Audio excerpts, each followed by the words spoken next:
नमस्कार दोस्तों, स्वागत है आपका जीएस प्रेप के यूट्यूब चैनल पर। आज हम इलाहाबाद हाई कोर्ट आरओ के इतिहास विषय के प्रीवियस ईयर प्रश्नों को देखेंगे। किसी भी परीक्षा में अगर आपको सफलता हासिल करनी है, तो उस परीक्षा के जो पीवाईक्यू प्रश्न है, उसको ज़रूर आपको एक बार रिवाइज़ कर लेना चाहिए। तो उसी की पूर्ति के लिए हम यह सीरीज़ चला रहे हैं। और तो आइए पहले प्रश्न की तरफ बढ़ते हैं। पहला प्रश्न है, हिंदुस्तान गणतंत्रीय संस्था की स्थापना किसके द्वारा की गई थी? तो इसका जो उत्तर होगा, यहाँ 4 ऑप्शन दिया है। सचिंद्र नाथ सान्याल, सचिन नाथ सान्याल द्वारा इंडियन रिपब्लिकन एसोसिएशन की स्थापना 1924 में की गई थी। आइए इससे संबंधित तथ्य देख लेते हैं। तो सचिन नाथ सान्याल इसके जो है उत्तर हो जाएंगे।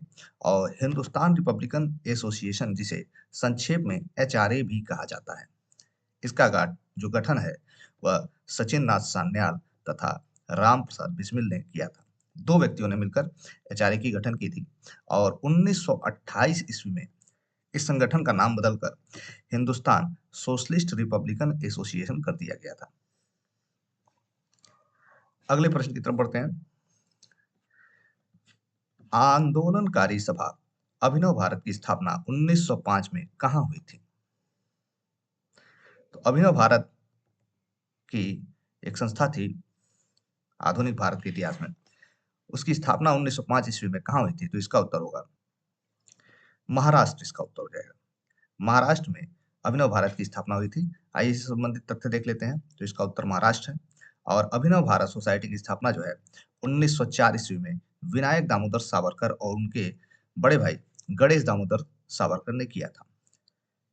प्रारंभ में इसे मित्र मेला के रूप में स्थापित किया गया था, जिसे नासिक में स्थापित किया गया था।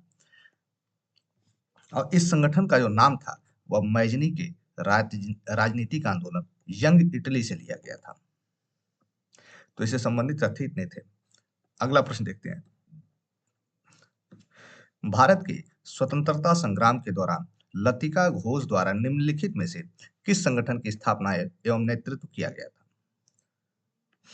तो इसका उत्तर हो जाएगा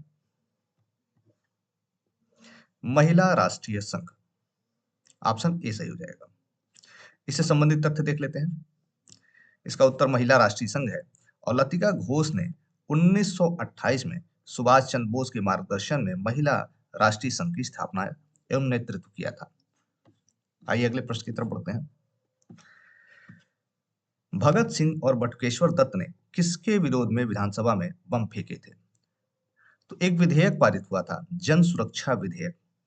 इसी विधेयक के विरोध में जो है भगत सिंह और बटुकेश्वर दत्त जो है विधानसभा में बम फेंके थे। तो ऑप्शन ए इसका सही हो जाएगा। इससे संबंधित तथ्य देख लेते हैं। तो इसका उत्तर जन सुरक्षा विधेयक है। और 8 अप्रैल 1929 ईस्वी को भगत सिंह ने बटुकेश्वर दत्त के साथ एक प्रतिकूल विधेयक, जो जन सुरक्षा विधेयक था, इसी के विरोध में नई दिल्ली में केंद्रीय विधानसभा के अंदर बम फेंके थे। अगला प्रश्न देखते हैं। पांचवा है, निम्नलिखित में से किसने बंदी जीवन पुस्तक लिखी, जो भारत की स्वतंत्रता के लिए लड़ने वाले क्रांतिकारियों के लिए एक सर्व महत्वपूर्ण पुस्तक बन गई? तो बंदी जीवन पुस्तक को लिखने वाले थे सरदार भगत सिंह। ऑप्शन ए सही हो जाएगा।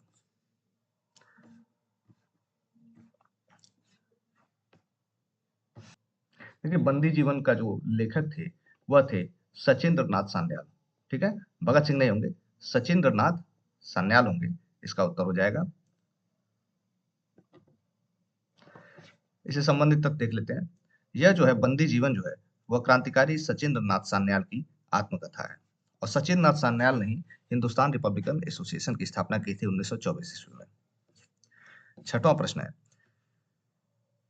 भारतीय क्रांतिकारी भगत सिंह ने अपने साथियों सहित लाला लाजपत राय की मृत्यु का बदला लेने के लिए किस अंग्रेज अधिकारी को अनजाने में मार दिया था? तो वह अंग्रेज अधिकारी थे सैंडर्स। इससे संबंधित तथ्य देख लेते हैं। सैंडर्स इसका उत्तर हो जाएगा। 30 अक्टूबर 1928 को लाहौर में साइमन कमीशन का विरोध करते हुए लाठीचार्ज में मारे गए जो है लाला लाजपत राय की मृत्यु का बदला लेने के लिए भगत सिंह व राजगुरु ने लाहौर के तत्कालीन पुलिस अधीक्षक स्कॉट, ये स्कॉल नहीं होगा स्कॉट है, की हत्या करने की योजना बनाई थी। ये गए थे स्कॉट की हत्या करने। लेकिन 17 दिसंबर 1928 ईस्वी में लाहौर के तत्कालीन पुलिस उपाधीक्षक जेपी सैंडर्स की हत्या कर दी। यह हत्या अनजाने में हुई थी और सैंडर्स की हत्या के आरोप में जो है भगत सिंह व राजगुरु को 23 मार्च 1931 ईस्वी को फांसी दी गई। इसीलिए ही प्रश्न पूछता है कि भगत सिंह, राजगुरु और सुखदेव को किस आरोप में फांसी दी गई थी? तो सैंडर्स की हत्या या लाहौर षड्यंत्र इसका उत्तर हो जाएगा। 7वां प्रश्न है, भारत का एक क्रांतिकारी संगठन हिंदुस्तान रिपब्लिकन एसोसिएशन कब बनाया गया था? तो 1924 ईस्वी में सचिन नाथ सान्याल द्वारा बनवाया गया था इसे। इससे संबंधित तथ्य देख लेते हैं। वर्ष 1924 में युवा क्रांतिकारियों ने कानपुर में हिंदुस्तान रिपब्लिकन एसोसिएशन नामक क्रांतिकारी संगठन की स्थापना की थी। इसके संस्थापक सदस्य देख लेते हैं कौन कौन थे। तो सचिन नाथ सान्याल थे, राम प्रसाद बिस्मिल थे, जोगेश चंद्र चटर्जी तथा चंद्रशेखर आजाद इसके संस्थापक सदस्य थे। बाद में जो है 1928 ईस्वी में चंद्रशेखर आजाद के नेतृत्व में दिल्ली के फिरोज शाह कोटला मैदान में हिंदुस्तान सोशलिस्ट रिपब्लिकन एसोसिएशन की स्थापना की गई। तो आपसे प्रश्न पूछ सकता है कि हिंदुस्तान रिपब्लिकन एसोसिएशन की स्थापना कहाँ की गई? तो कानपुर में की गई। कब की गई? 1924 में की गई। स्थापना किसने की? तो यहाँ पे संस्थापक सदस्य दिए हैं राम प्रसाद बिस्मिल, सचिन नाथ सान्याल, जोगेश चंद्र चटर्जी और बाद में हिंदुस्तान रिपब्लिकन एसोसिएशन का स्थान किसने लिया? तो 1928 ईस्वी में हिंदुस्तान सोशलिस्ट रिपब्लिकन एसोसिएशन ने हिंदुस्तान रिपब्लिकन एसोसिएशन का स्थान लिया, जिसकी स्थापना जो है चंद्रशेखर आजाद ने दिल्ली के फिरोज शाह कोटला में की थी। अगला प्रश्न देखते हैं। श्यामजी कृष्ण वर्मा ने भारतीय होम रूल सोसाइटी की स्थापना कहाँ की थी? तो लंदन में की थी। श्यामजी कृष्ण वर्मा जो है भारतीय होम रूल सोसाइटी की स्थापना लंदन में किए थे। श्यामजी कृष्ण वर्मा ने भारतीय होम रूल सोसाइटी की स्थापना जो है 18 फरवरी 1905 ईस्वी को लंदन में की थी। आप तिथि भी याद कर लीजिए। ये सभी प्रश्न जो है इलाहाबाद हाईकोर्ट आरओ के पीवाईक्यू प्रश्न है, जो प्रीवियस ईयर परीक्षाओं में पूछे हुए प्रश्न है। अगला प्रश्न है, लंदन के इंडिया हाउस में रहने के दौरान वीर सावरकर ने कौन सी सोसाइटी का गठन किया था? इसका उत्तर होगा फ्री इंडिया सोसाइटी। इससे संबंधित तथ्य देख लेते हैं। फ्री इंडिया सोसाइटी इसका उत्तर हो जाएगा। वीर सावरकर ने अंग्रेजों के खिलाफ लड़ने के लिए फ्री इंडिया सोसाइटी नामक संगठन का गठन किया था। अगला प्रश्न है, काकोरी षड्यंत्र केस से कौन संबंधित है? तो अशफाक उल्ला खां जो थे काकोरी षड्यंत्र केस से संबंधित थे इन चारों ऑप्शन में। इससे संबंधित तथ्य देख लेते हैं। ये काकोरी षड्यंत्र केस क्या था? तो अशफाक उल्ला खां इस प्रश्न का उत्तर हो जाएगा। अगस्त 1925 ईस्वी में हिंदुस्तान रिपब्लिकन एसोसिएशन के क्रांतिकारियों ने सहारनपुर लखनऊ लाइन पर काकोरी जाने वाली 8 नंबर की डाउन मालगाड़ी को लूट लिया था, जिसे काकोरी षड्यंत्र केस के रूप में जाना जाता है। इसमें जो जुड़े 29 क्रांतिकारियों में से राम प्रसाद बिस्मिल, अशफाक उल्ला खां, रोशन लाल और राजेंद्र लाहिड़ी को क्रमशः गोरखपुर, फैजाबाद, नैनी तथा गोंडा में फांसी दे दी गई थी। तो देखेंगे आप कि राम प्रसाद बिस्मिल को जो है गोरखपुर में फांसी दी गई, अशफाक उल्ला खां को फैजाबाद में फांसी दी गई,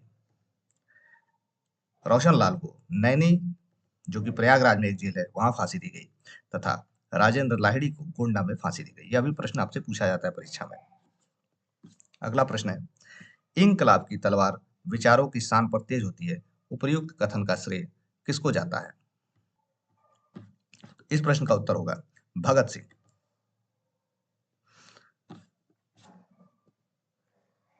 सरदार भगत सिंह ने असेंबली बम कांड पर जनवरी 1930 में हाईकोर्ट में सुनवाई के दौरान कहा था कि इंकलाब की तलवार विचारों की शान पर तेज होती है। अगला प्रश्न है, निम्नलिखित में से किसने 1904 में क्रांतिकारी संघ अभिनव भारत संस्था की स्थापना की थी? तो अभिनव भारत संस्था की स्थापना विनायक दामोदर सावरकर ने किया था। ऑप्शन डी सही हो जाएगा। अभिनव भारत सोसाइटी एक गुप्त क्रांतिकारी संघ था, जिसकी स्थापना 1904 में वीडी सावरकर और उनके बड़े भाई गणेश दामोदर सावरकर ने की थी। इस संगठन का पहला नाम मित्र मेला था। अगला प्रश्न है, भारतीय स्वतंत्रता संघ किसके द्वारा स्थापित किया गया था? तो रास बिहारी बोस के द्वारा भारतीय स्वतंत्रता संघ स्थापित किया गया था। इससे संबंधित तथ्य देख लेते हैं। भारतीय स्वतंत्रता संघ, जिसे इंडियन इंडिपेंडेंस लीग भी कहा जाता है, 1904 में स्थापित किया गया था रास बिहारी बोस के द्वारा। केंद्रीय विधानसभा पर दिल्ली पर बम डालने के लिए भगत सिंह का साथ किसने दिया था? तो बटुकेश्वर दत्त ने भगत सिंह का साथ दिया था दिल्ली विधानसभा पर बम डालने में। भगत सिंह एवं बटुकेश्वर दत्त ने 8 अप्रैल 1929 को दिल्ली असेंबली पर बम फेंका था। 15वां प्रश्न है, श्री अरबिंदो आश्रम अवस्थित है, कहाँ स्थित है? तो पांडिचेरी में अरबिंदो आश्रम स्थित है। इससे संबंधित तथ्य देख लेते हैं। उत्तर पांडिचेरी है और क्रांतिकारी अरबिंदो घोष ने 24 नवंबर 1926 ईस्वी को अरबिंदो आश्रम की स्थापना फ्रांसीसी सहयोगी मीरा अल्फासा के साथ मिलकर किया था। आपसे यह प्रश्न पूछ सकता है कि अरबिंदो आश्रम की स्थापना में अरविंद घोष का सहयोग किसने किया था? फ्रांसीसी सहयोगी मीरा अल्फासा उनका नाम था। 16वां प्रश्न है, भारतीय क्रांति की माता के रूप में किसे जाना जाता है? तो मैडम भीखाजी रुस्तम कामा को भारतीय क्रांति की माता के रूप में जाना जाता है। इससे संबंधित तथ्य देख लेते हैं। तो मैडम भीखाजी कामा उत्तर हो जाएगा। और 22 अगस्त 1960 को मैडम भीखाजी कामा ने जर्मनी के स्टुटगार्ट शहर में विदेशी धरती पर भारतीय ध्वज फहराने वाली पहली व्यक्ति थी। यह भी प्रश्न कई बार पूछा गया है परीक्षाओं में कि विदेशी धरती पर भारतीय ध्वज फहराने वाली पहली व्यक्ति कौन थी? तो मैडम भीखाजी कामा थी और जर्मनी के स्टुटगार्ट शहर में यह झंडा फहराई थी और वह तिथि थी 22 अगस्त 1907। अगला प्रश्न है, निम्नलिखित में से हिंदुस्तान सोशलिस्ट रिपब्लिकन एसोसिएशन के संस्थापक कौन थे? तो चंद्रशेखर आजाद थे। ठीक है, 1928 में इसकी स्थापना होती है चंद्रशेखर आजाद के द्वारा दिल्ली के फिरोजशाह कोटला मैदान में। इससे संबंधित तथ्य देख लेते हैं। देखिए यहाँ पर दिया है 10 सितंबर 1928 ईस्वी को दिल्ली के फिरोजशाह कोटला मैदान में चंद्रशेखर आजाद ने इसकी स्थापना की थी और हिंदुस्तान रिपब्लिकन एसोसिएशन की स्थापना 1924 ईस्वी में सचिन नाथ सान्याल और राम प्रसाद बिस्मिल ने कानपुर में की थी। अगला प्रश्न है, निम्नलिखित में से किसने चटगांव पुलिस शस्त्रागार पर छापेमारी का नेतृत्व किया और पुलिस स्टेशन पर राष्ट्रीय ध्वज फहराया था? तो सूर्य सेन थे, जिन्हें मास्टर दा के नाम से भी जाना जाता था। इस प्रश्न का उत्तर हो जाएगा। आइए से संबंधित तथ्य देख लेते हैं। अप्रैल 1930 में सूर्य सेन के नेतृत्व में ब्रिटिश सरकार के खिलाफ विद्रोह में युवाओं ने चटगांव पुलिस शस्त्रागार पर छापेमारी की, बंदूकें लूटी तथा चटगांव पुलिस स्टेशन पर कब्जा कर राष्ट्रीय ध्वज फहराया था। ठीक है, मास्टर दा के नाम से प्रसिद्ध सूर्यसेन ने युवाओं को संगठित कर एक संस्था बनाई जिसका नाम था भारतीय प्रजातांत्रिक सेना। यह भी आपसे प्रश्न पूछा जा सकता है कि भारतीय प्रजातांत्रिक सेना नामक संगठन की स्थापना किसने की थी? तो सूर्यसेन ने की थी। अगले प्रश्न की तरफ बढ़ते हैं। अगला प्रश्न है, निम्न में से कौन सा बंगाल का पहला क्रांतिकारी संगठन था? तो बंगाल का जो पहला क्रांतिकारी संगठन था इसका उत्तर हो जाएगा अनुशीलन समिति। अनुशीलन समिति बंगाल का पहला क्रांतिकारी संगठन था। इससे संबंधित तथ्य देख लेते हैं। ब्रिटिश शासनकाल में बंगाल प्रांत में 24 मार्च 1903 को गठित पहला क्रांतिकारी संगठन अनुशीलन समिति था। तो इसकी तिथि याद कर लीजिए आप लोग कि 24 मार्च 1903 को अनुशीलन समिति का स्थापना किया गया था, जिसका जो गठन है मिदनापुर में ज्ञानेंद्र नाथ बसु ने तथा कलकत्ता में पी मित्रा ने किया था। अनुशीलन समिति की स्थापना दो जगह की गई थी, एक मिदनापुर में की गई थी और एक कलकत्ता में की गई थी। मिदनापुर में ज्ञानेंद्र नाथ बसु ने किया था और स्थापना, और कलकत्ता में पी मित्रा ने अनुशीलन समिति की स्थापना की थी। अनुशीलन समिति के सदस्य जो थे बारिंद्र कुमार घोष और भूपेंद्र नाथ दत्ता ने युगांतर नामक साप्ताहिक पत्रिका का प्रकाशन 1906 ईस्वी में किया था। यह प्रश्न कई बार परीक्षाओं में पूछा गया है कि युगांतर नामक साप्ताहिक पत्रिका का प्रकाशन किसने किया था? तो बारिंद्र कुमार घोष और भूपेंद्र नाथ दत्ता ने मिलकर किया था। अगला प्रश्न पढ़ते हैं। वह तो डैश डैश डैश थे, मतलब कौन व्यक्ति थे जिन्होंने एक हथियार के रूप में बहिष्कार में महत्व को महसूस किया, जिसका इस्तेमाल भारत में पूरे ब्रिटिश प्रशासनिक मशीनरी को पंगु बनाने के लिए किया जा सकता था। तो वह व्यक्ति कौन थे जिन्होंने हथियार के रूप में बहिष्कार में महत्व को महसूस किया? तो इसका उत्तर हो जाएगा बाल गंगाधर तिलक। ऑप्शन ए सही हो जाएगा। अगला प्रश्न है, डैश डैश डैश, ये भी डैश है, और डैश इस कट्टरपंथी समूह के महत्वपूर्ण नेता थे। तो ऑप्शन में आप देखेंगे तो कट्टरपंथी समूह की अगर नेता की बात की जाएगी तो इसमें लाला लाजपत राय और बाल गंगाधर तिलक तो कट्टरपंथी थे, लेकिन गोपाल कृष्ण गोखले जो है नरम दल के थे। इसी प्रकार दादा भाई नौरोजी, फिरोज शाह मेहता और गोपाल कृष्ण गोखले भी, ये तीनों नरम दल के नेता थे। यहाँ पे भी देखेंगे तो यहाँ दादा भाई नौरोजी जो होते हैं वह नरम दल के नेता थे और फिरोज शाह मेहता भी नरम दल के नेता थे। लेकिन यहाँ आप देखेंगे ऑप्शन डी में तो लाला लाजपत राय, बाल गंगाधर तिलक और विपिन चंद्र पाल जो है ये तीनों गरम दल के नेता थे, कट्टरपंथी समूह के नेता थे। तो ऑप्शन डी इसका सही हो जाएगा। लाला लाजपत राय, बाल गंगाधर तिलक और विपिन चंद्र पाल को शॉर्ट फॉर्म में लाल बाल पाल के नाम से जाना जाता था। आइए अगले प्रश्न की तरफ बढ़ते हैं। निम्नलिखित में से किस राष्ट्रीय नेता को राजनीतिक दृष्टि से उग्रवादी तथा सामाजिक मुद्दों के संदर्भ में परंपरावादी कहा गया है? तो इसका उत्तर हो जाएगा बाल गंगाधर तिलक। अगला प्रश्न पढ़ते हैं। निम्नलिखित में से किस को 50 वर्ष की जेल की सजा दी गई और अंडमान निकोबार जेल में भेज दिया गया? तो वह थे वीडी सावरकर, विनायक दामोदर सावरकर, जिन्होंने अभिनव भारत संस्था की स्थापना की थी 1904 ईस्वी में।